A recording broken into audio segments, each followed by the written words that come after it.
Welcome to what's going on here in the podcast era for this summer. This is the second show we're doing this, where we're recording the show for playback. And interestingly, this show is about archives. My guests today are all three archivists, two from the LaGuardia and Wagner Archives and one from Institutional Archives of the LaGuardia Library. They are Douglas DiCarlo, who with the LaGuardia and Wagner Archives, David Mezick, also from the LaGuardia and Wagner Archives, and from the library, Thomas Cleary, who has many hats, one hat being that of the librarian, and also an archivist with Institutional Archives for the college. Welcome, gentlemen. Welcome to the show. Thanks for having us on. Yeah, and as I've said before, we usually start the show by folks telling us a little bit about themselves. So maybe take turns. Tell us a little bit about your backgrounds and your studies, where you're from, things like that. Who would like to go first? I can start. Go, Douglas, you're on. So first, I turn to where I'm living on Long Island now. I grew up in Valley Stream, which is just next to Queens.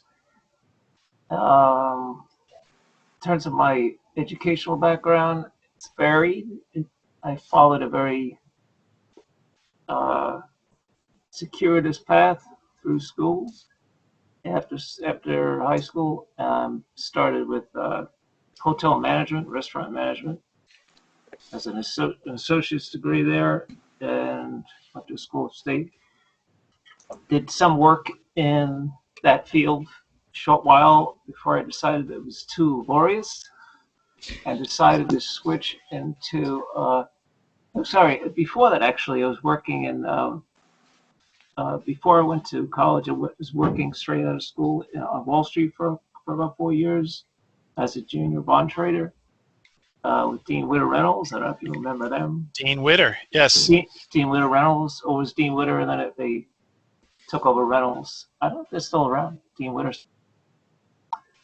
Registered with the SEC, and I was doing that for about 4 years when I decided to go back to school, because I'd finished the SEC testing, and it seemed to me it wasn't that difficult. So I had some confidence that I didn't have in high school to go back to school, and so then I went up to the 2-year school, did hotel restaurant management, and worked there just a short while at some bakeries, and I found the work was too hard, especially in the summertime when it's hot with the ovens in the back. So then I went back to school to finish a bachelor's. Went into business administration with a marketing research concentration, and went to work for AHF Market Research and left there as a project director. I was there about 5 years, and decided I wanted to go on for higher education again.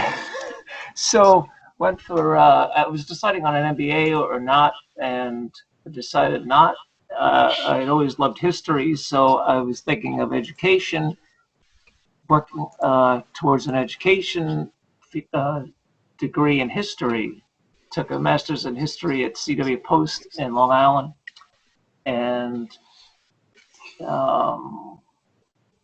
then moved into working at Stony Brook University, or State University at Stony Brook, on secondary ed. Got registered or licensed to teach at secondary level in history or in social studies, and decided after. Unfortunately, by the time you get to the end of the program, you're doing student teaching, and you say, "Wait a second, maybe this is not for me." Take all these courses. It was only like a year or so of courses, so it wasn't too bad. But I did like the study of history, so I was thinking about doing it at the college level. So I decided to go for a PhD in history. So I pursued that at Stony for a while, and went. I guess it was about 2 years. Finished pretty much ABD, and we had I have been married in the process. I can get into that, but Yeah, you don't have to tell me. I know all about that. I don't go through every detail, but the point was that we were having a child, and I had to decide at that point whether I needed to make a living quickly or not, and whether to continue with. And I essentially derailed what I pursued in favor of raising a child, because I'm a very committed person, and I felt like I'm either going to commit myself to writing a book, or I'm going to commit myself to raising a child. That's a choice I made. I didn't continue the doctorate, and I needed something quick, so I went back for a master's in library science. And that's how I ended up with something that's kind of a marriage of, of my interests in history, in learning and teaching and research, even some marketing aspects of the archives in terms of reaching the public. Very eclectic background. Yeah, so I've been there about 20 years now. Wow. Who wants to go next? David, Thomas? I can go next. Go, David. So my undergrad I did at Hampshire College and was in creative writing and history. Wow. Yeah. So sort of in the process got interested in using or archives and that sort of thing. And after doing some different jobs out of undergraduate and tutoring a little bit, being in working at different CUNY schools, I decided to get my master's for library science at CW Post or LIU Post is where I got my master's. And sort of as I was finishing up that program, I started working at the archives, LaGuardia and Wagner Archives, part-time. And then, so I've been there for it's going to be almost 2 years. And I've been there full-time for just over a year. And you're still working towards your master's? Is that what's going on? No, I finished the master's last year. Right. Or the end of 2018, beginning of 2019. And that was around the time I started working full-time for the archives. And that's pretty much it. That's you. Much shorter story. Yes. Thomas, well, you're younger. Thomas?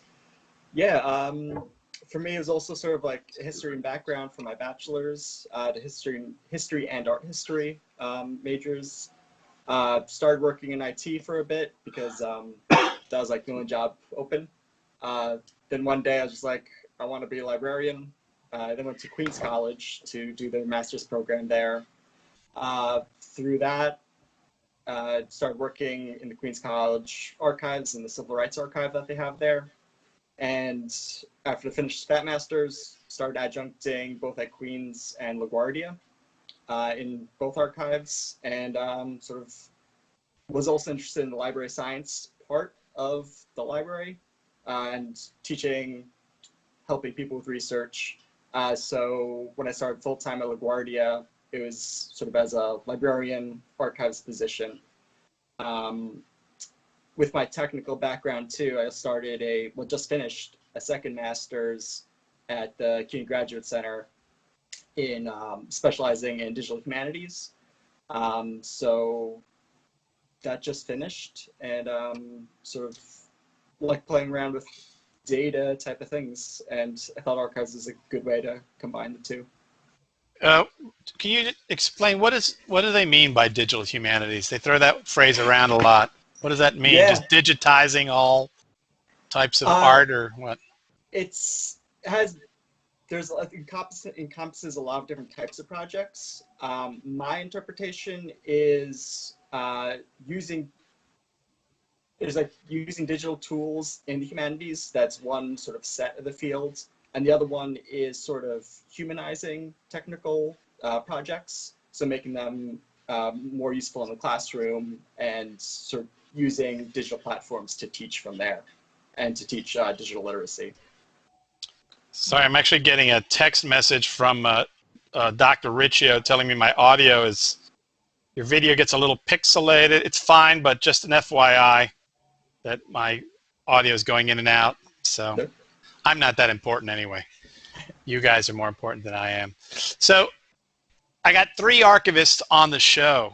Why don't you tell us a little bit about exactly what archivists do? I mean, I've had a lot of dealings with the LaGuardia and Wagner Archives over the year, mostly going to their calendar events, particularly when we used to go to the New York Times and recently to some other locations. I think I'm trying to remember now. Steinway. We went to the Steinway facilities at one point, and a lot of different things. But talk. What's that about? What is what do archivists do? What are on your day by day activities? Anybody want to go first? Dying to tell this story? All right, I guess I'll start. Yeah, I mean, what do you do at the LaGuardia Wagner Archives? What does it look like? All right, so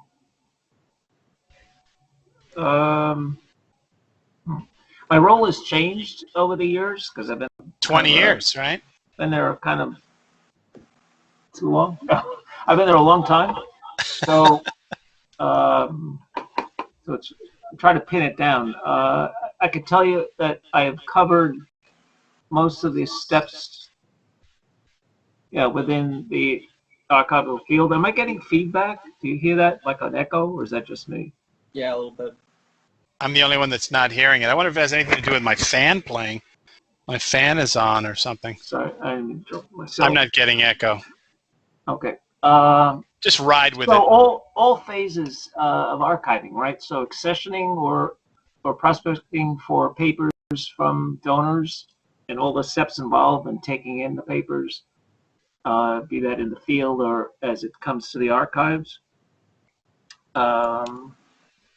So reviewing the files, the different formats that come in, and dealing with the legal matters with the donors. What are the legal matters? Yeah. So we have the donor form that we have donor forms for people that want to donate materials to the archives that have been that's kind of boilerplate, which covers the transfer of the objects. There's 2 forms, one from the oral histories. I think you might have been a signature. I'm sure I've signed a lot of things over the years. I know that, I don't know, I mean, you certainly, I believe, have copies of other radio shows I've done. I've even done shows specifically about the archives. So my guess is I'm in the archives. Mr. Cleary, through the Institutional Archives, has a lot of my radio shows that they have been, making part of the collection over the years. Since I interview a lot of people, particularly when they're leaving the college, the exit interviews for institutional memory and things like that. Yeah. So it legalizes the transfer, really. It sorts out the ownership of, if the person donating the materials or obviously the oral history, when they donate it, then it becomes a property of the archives. And for materials, if they own it, will become owned by the archives. It's specified in the donor agreement, which was reviewed by attorneys at CUNY at some point. No doubt.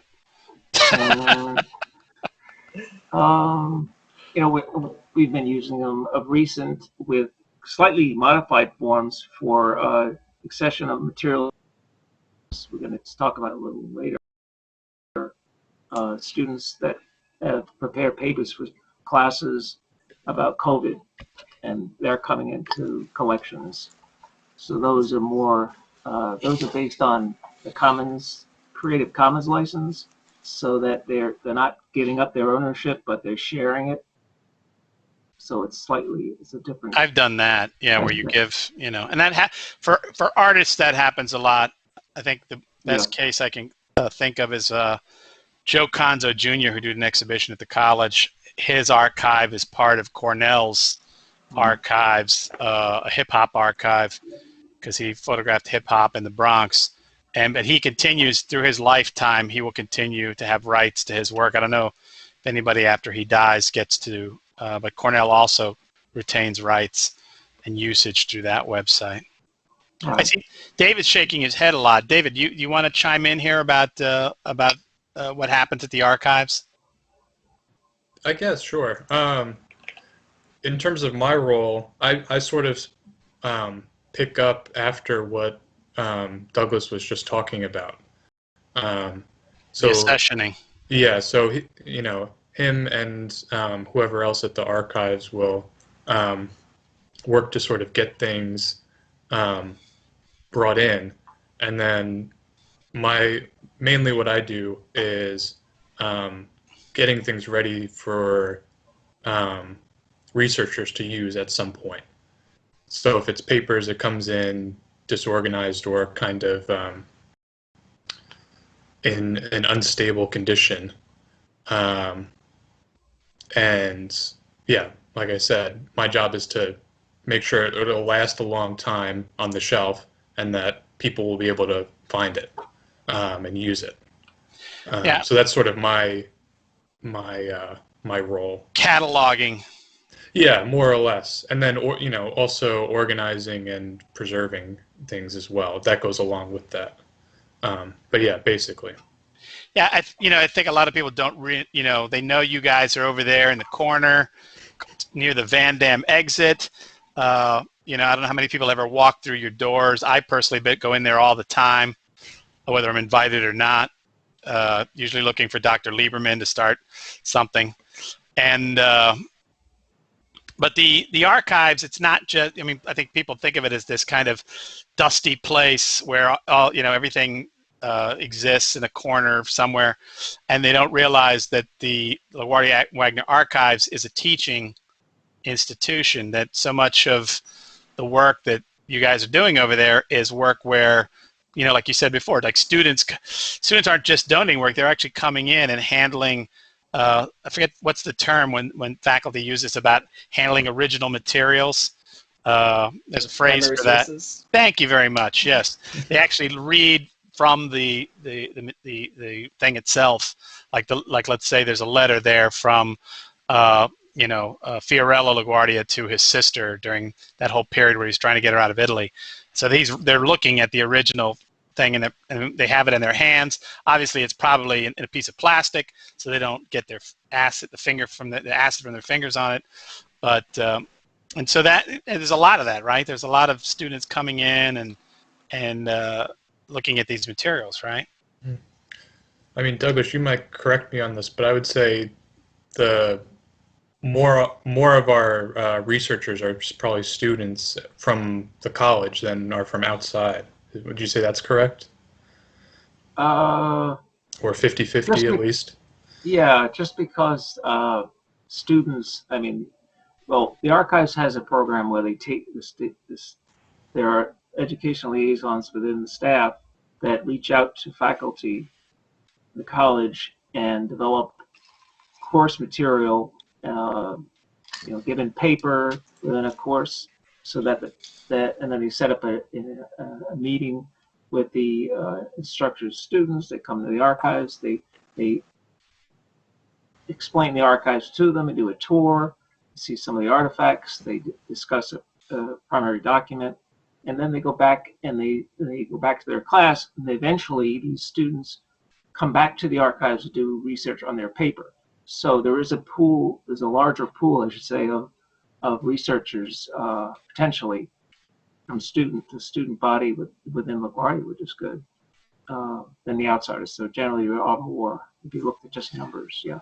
And there's a lot of it on the website as well, right? I mean, the website component of the archives, which I'm guessing now is getting a lot of action since people can't physically go into the building, right? Yeah. I could just comment on researchers that I've been helping since COVID started, and you can't see print documents obviously because they're closed, can't access them.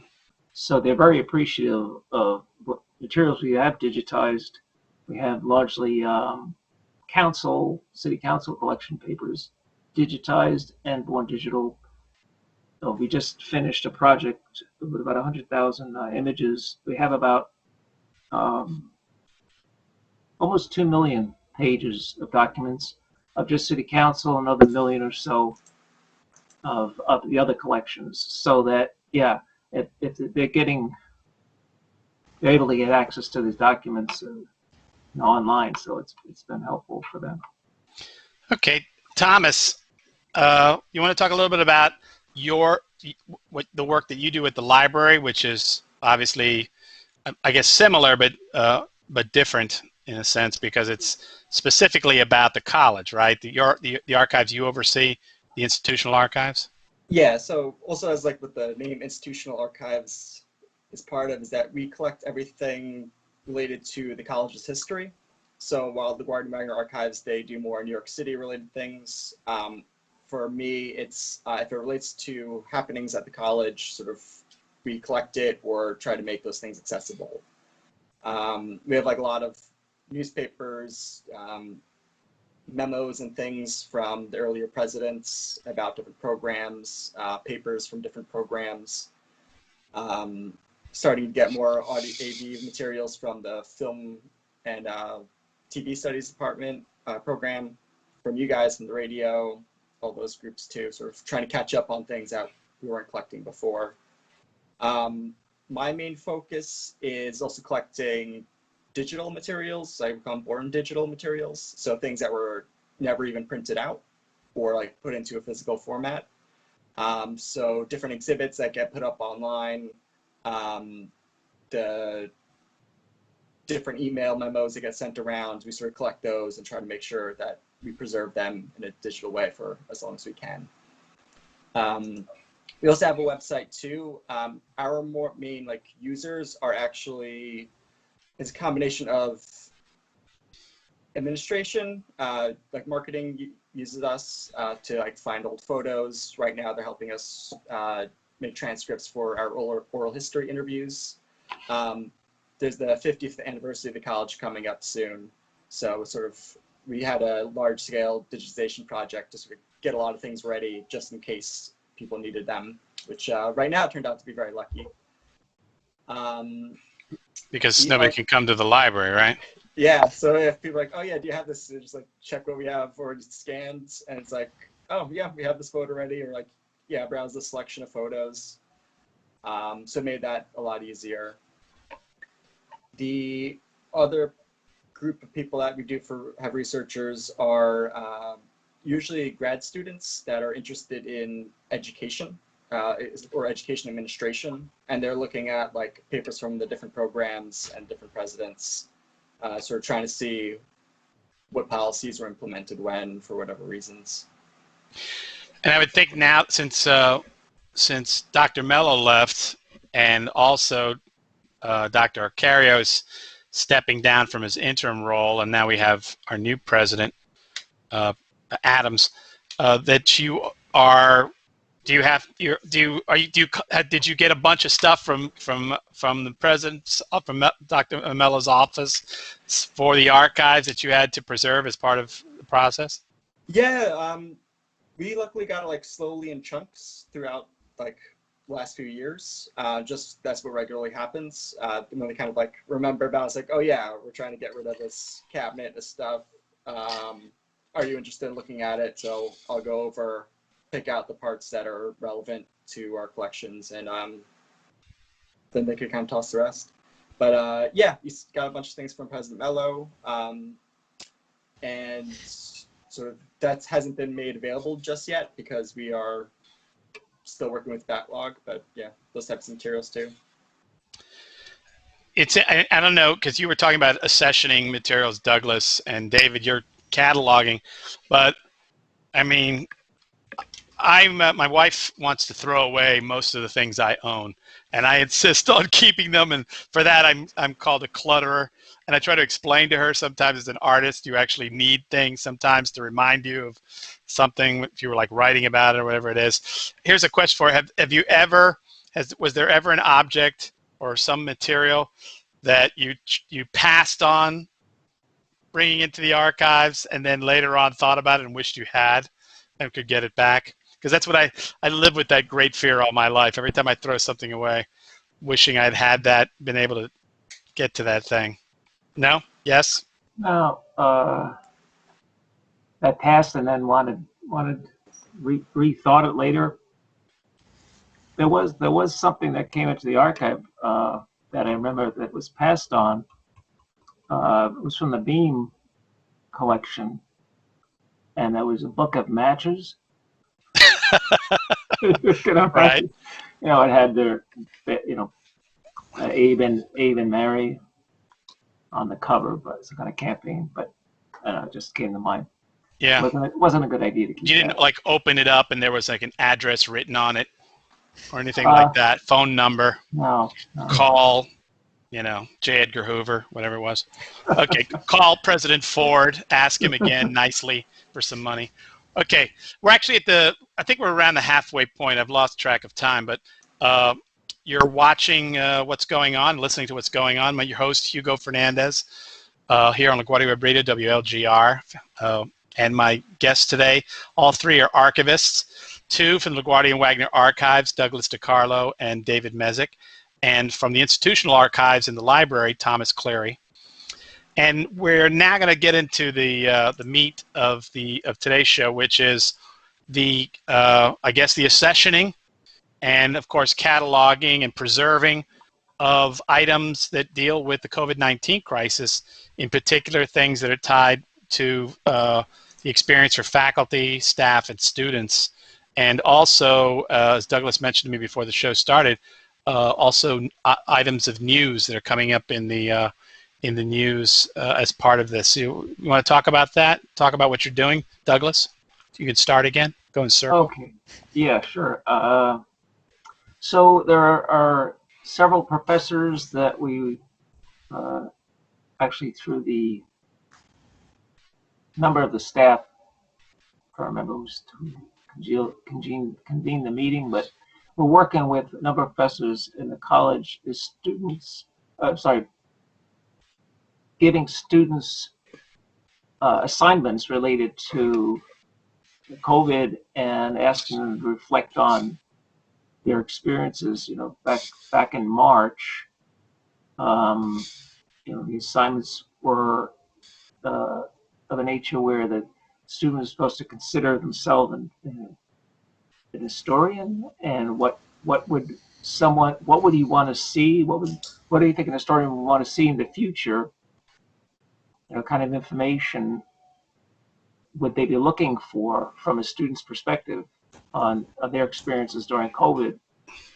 And unfortunately, I haven't gotten all the papers yet. I haven't gotten papers from just a couple of professors. I did get some from one of the professors so far, and it's obvious.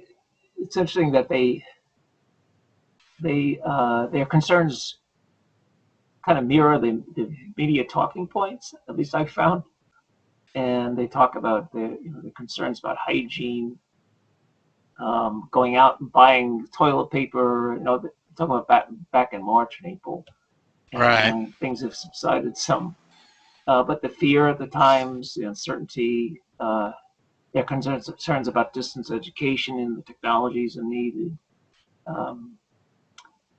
And we're gonna have about 5 or 10, or six or eight papers from Professor Mezick.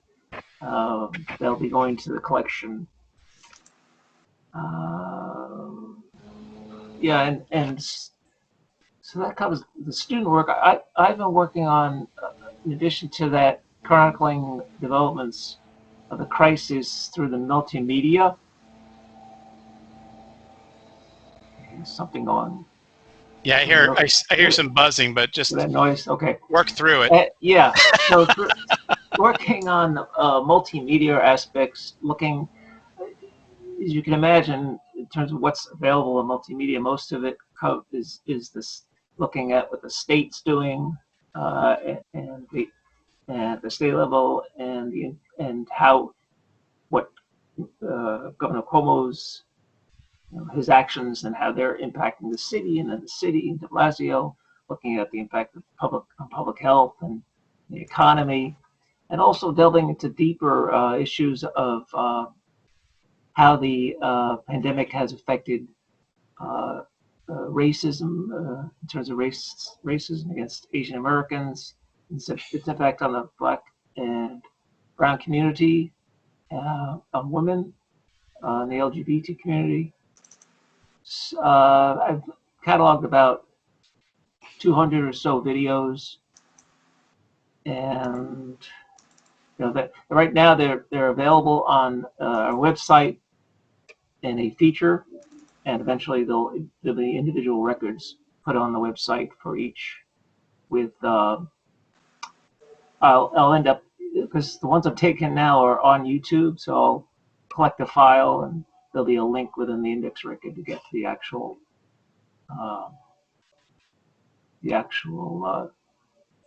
link on YouTube. And more recently, the topics obviously have shifted a bit more towards recovery, and so it's interesting topics about the work environment. Talk a lot about micromobility. I've been looking at transportation issues. Micro mobility. Micro mobility. There's seem to be some like, how can I put it? Buzzwords that I see. Right. I've never heard that one before. I mean, I could make assumptions, but whatever. It's largely about transportation within the city and having these kind of self-contained units, economic, social, cultural, where people could find what they need within smaller areas. And it relates to the need for open streets, some of the, in the urban areas, for transportation rather than mass transit. Right. Okay. For a safer environment, for transit to work. Yeah, and I guess that's pretty much what I've been looking at. And so you're videos. And of course, what's been happening with the intersection of the COVID lately, or what happened in June, and the intersection of racial justice after the murder of Floyd. The Black Lives Matter movement. Yeah, Black Lives Matter. And how it's playing out in conjunction with the pandemic. Yeah, and recent legislation in the city. Yeah. Lots going on. David, so I guess your role is to put this into some sort of catalog where people are looking at it right now, or for the future? Well, both. Like Douglas was saying, for this project, we're both kind of responsible for the cataloging. Douglas, like he was saying, is focusing on videos and like other AV materials. I'm focusing on, I guess, for lack of a better term, you would call print. It's online, but words instead of pictures. Right. So we're both cataloging these things, news, and it's all like Douglas was saying, it's all available on our website now. I think the idea is that it can be a resource for anybody in the college or outside of the college, just to get immediate access to see how the conversation is developing. What's over time, what is the things that news media is sort of picking up on, what is the government doing, how are people reacting, what do people care about, and then again, as Douglas said, eventually it's all going to make its way into our permanent collections. Right now it's sort of like a temporary, just so it's available, but then we're going to work to make sure that it's available long term, right, and on our on the like sort of more permanent side of our website, rather than just a featured page that you can go to. And it'll be easier to search at that point as well. Yeah, it's a peculiar thing. I mean, just listening to the two of you talk about this, it's like a peculiar thing to find yourself in a historic moment. And so here it is, your job to save history. And I would think you'd throw a wide net, right? And obviously you can edit out things later, but it's hard to, and so much has happened in a very short period of time. As when Douglas was talking before, I mean, initially the concern was, having enough supplies to isolate, and now that's kind of subsided, and the issue becomes, you know, how are we going to, you know, how do we get past this thing? How do we, you know, I mean, obviously, we're looking at the rest of the country. What they're going through is our history at this point, right? The levels of folks, you know, contracting it, overwhelming the medical system, very scary times. Our proximity to East Elmhurst Hospital, in particular, and that having been like one of the lightning rod locations of what was going on. So it's a kind of an interesting thing that you find yourself doing. Thomas, how does this play out with what you're doing for the institutional archives? I mean, what are you collecting for the library? So what I'm collecting are sort of LaGuardian experiences throughout the whole everything with COVID. Instead of looking at the news articles that are happening, it's more like looking at people's own personal reflections. Some people caught COVID and wanted to talk about it a little bit. Other people wanted to share some work of their students that were not as like strong assignments as what LaGuardia and Wagner had done, but like they're like, oh, just like tell me what you think about distance education, or just like tell me what you're doing right now, just let's say like a little bit of an outlet, so the professors knew what was going on. And so they have like some snippets of those. The idea of this one is just sort of to create a college record of what people are experiencing during this time in very open way. There's no real restrictions of what people could submit. So we've got a lot of photographs of some photographers that documented things they saw.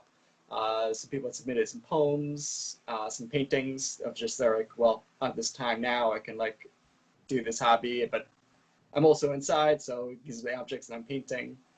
A few people had sent in also like in memoriam things for family members that passed. So it's a wide range of materials. I'm looking at some of the things right now. And it's just sort of like to get a more like, all the news articles are talking about how things are happening in a bigger picture, and want to see what's happening on more of like the personal level of people in the college. You know, when I was listening to you talk, I was thinking, because obviously LaGuardia Wagner Archives, again, like I've said before, is also a teaching institution. The students taking advantage of it, but then of course they have historians who come in to take advantage of the materials in the work that they're doing. Who looks at your work? Who's the like what? Yeah, I mean, you talked a little bit about like, so now we have the 50th anniversary, and of course you're the go-to guy for so much material, right? But on a regular basis, who's going to look at this stuff? Who's going to, I don't want to call it like a time capsule, but if they want to open up what happened 2020, you know. So for this part, I'm thinking more it would probably be a classroom setting. It is if a professor's trying to use this, say 10 years from now, just to like, okay, what did students need to write, like a reflection of a historical event? Say like, all right, pretend you were alive during this time, find some resources, like it's a creative writing assignment, maybe, or just trying to get an idea of what people were saying about it and like what they were dressed like, those types of like smaller things.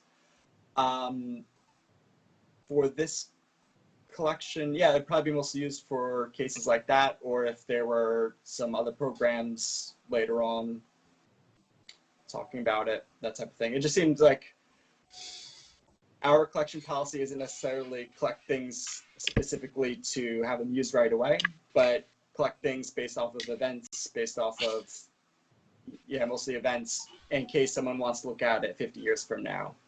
Right. That's more my mindset for this specific collection. For the other parts of the collections, yeah, we normally get a handful of students. We're pretty small archive and don't get many researchers, so like a handful every semester. But it'll be like a student or two at LaGuardia, some usually graduate students, and then a random reporter or two, some outside researchers, and the rest is internal. legal things. Legal department asks us for different papers. Administration asking for different papers based off like trying to remember what a policy was and why it was set up that way. So very dry. Best way. Yeah. Okay. I mean, it's interesting because while you're all talking, I'm thinking about Douglas, going back to Douglas's original, talking about himself. I was in the restaurant business for probably 35 years. Well, one point I was a bartender, and we used to keep a journal. And in that journal, you would write every night what happened. Business, how much sales, what kind of liquor you ran out of, things like that, to communicate with the folks. But one of the, the smart managers would go and they would look at that book and see what sales were like the year before on that date or that particular weekend of, like Mother's Day, to prepare themselves for what was going to happen, because it could get pretty crazy, pretty busy.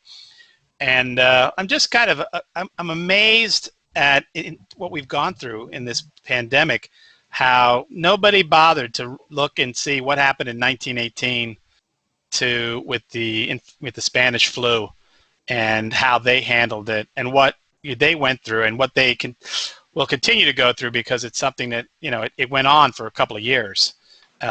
Which is my expectation. But even in the sense of like what we went through in March, May, or whatever we were going through in April, and now, of course, what the rest of the country is going through.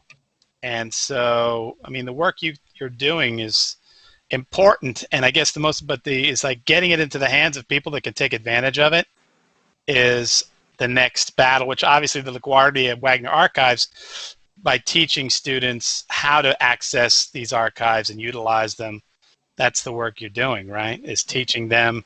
You don't look up in Wikipedia what happened. You go pick up, you go open up a dusty box. Sometimes, I know your place isn't dusty, but you open up a box and look at the primary source, right?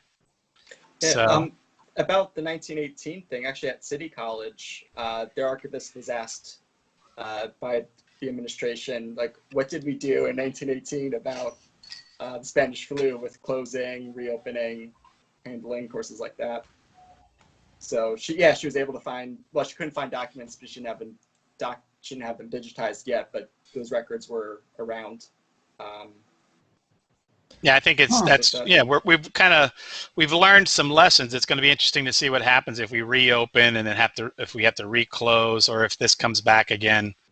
Have we learned, and will we look at history to educate us?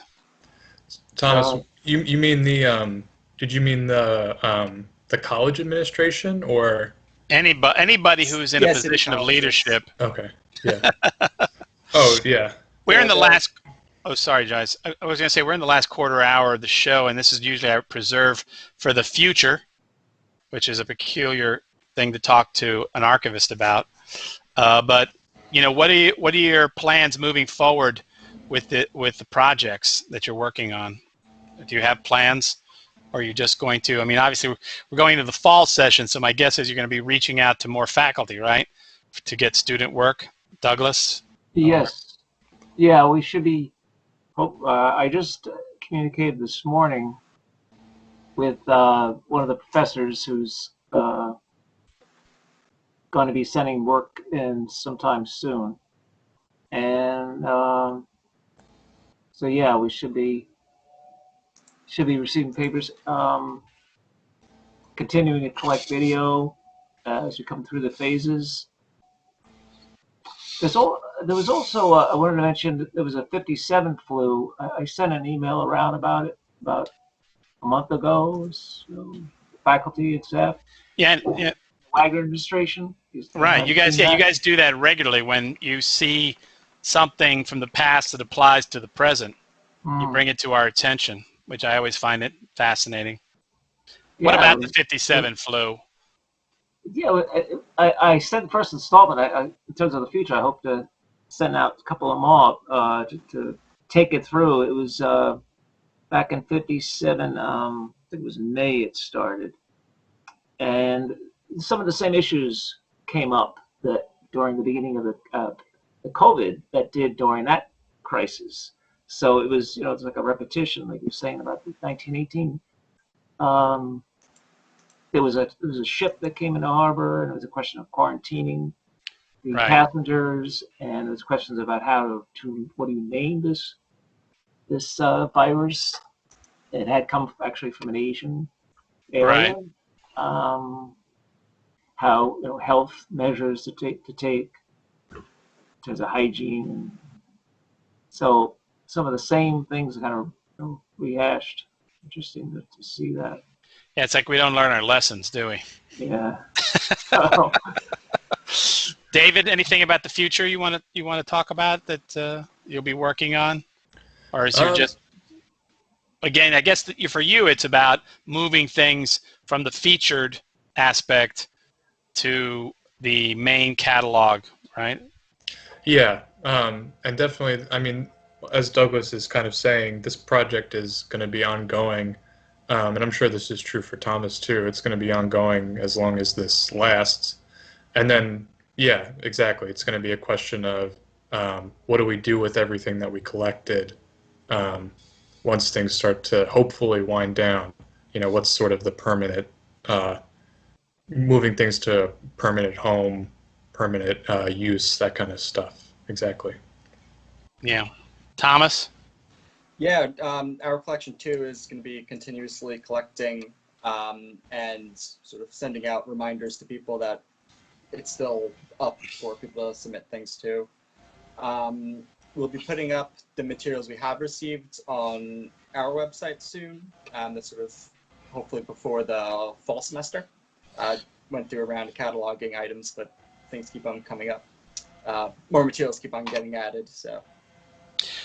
I would recommend that highly, because I mean, one of the things is that you haven't just pinpointed particular faculty, but you've also did a kind of a global ask on the web, again through the Outlook system, and people see them, and sometimes I could do that. And like I have certainly had students who've written papers and responded from the lens of living through what they were, the COVID-19 piece, and particularly in the beginning, had a lot of students who were directly suffering from what was going on, and the students are good at that, comparing and contrasting with their own personal lives, but sharing the things you have collected, also for faculty, gives us, speak as a faculty member, an idea of what actually would be worthwhile passing along.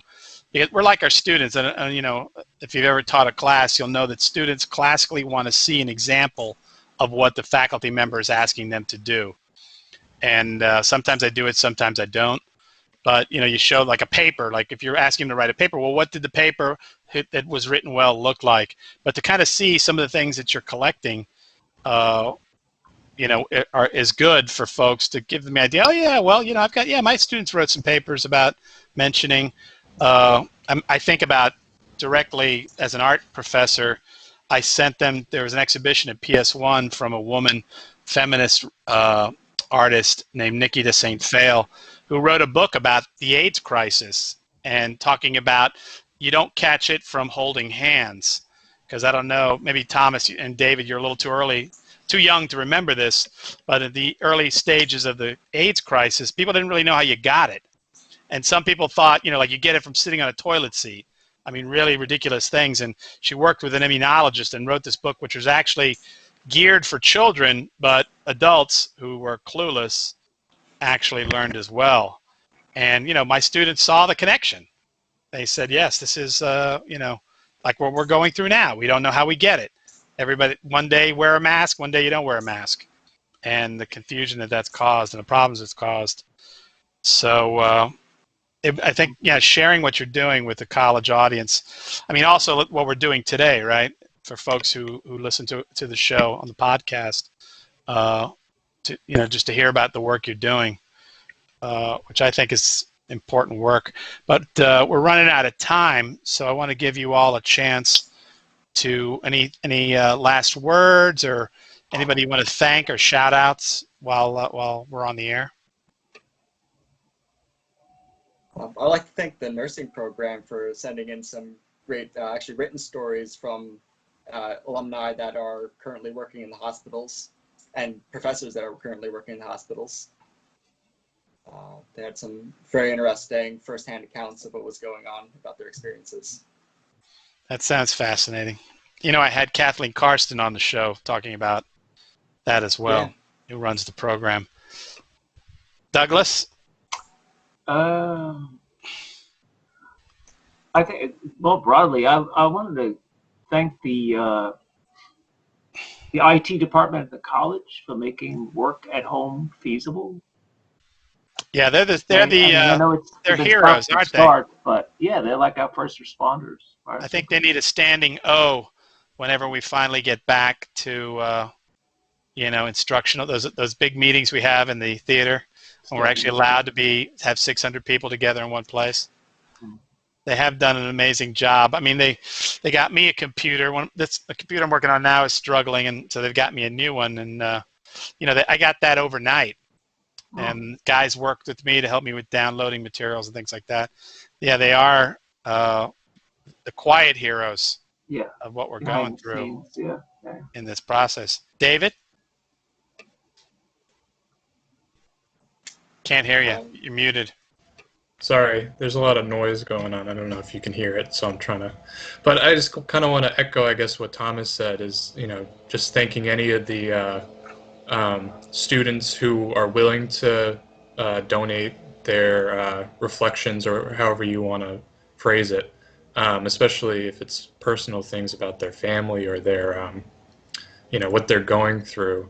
It's not an easy thing to share that kind of thing, so to thank all of them and any faculty who are sharing things or working with the students to kind of preserve these artifacts of this moment. I just wanted to echo that kind of thanks. Yes, thank you for sharing. And I just want to thank the three of you for coming on my show today. Douglas DiCarlo and David Mezick, who are with the LaGuardia and Wagner Archives and are archivists there. And also Thomas Cleary, who is librarian with the LaGuardia Library and our institutional librarian. Along with, you want to say Val and Valerie as well, your cohort in that role? She's the assistant archivist and has been a huge help in collecting emails and pointing out different websites and popping up. Very good. And I just want to thank the three of you for coming on the show. I think the work you're doing is phenomenally important. And not just for what we're going through now, but for folks in the future who, might sadly have to go through this again. They will have a place to go and say, remember in 2020 when the COVID pandemic happened, and what did we do then? And I guess that the wisdom that we get for what we're going through, right? So you've been watching What's Going On. I'm your host, Hugo Fernandez, here on LaGuardia Web Radio, WLGR. And Dr. Riccio, take us out. Thank you.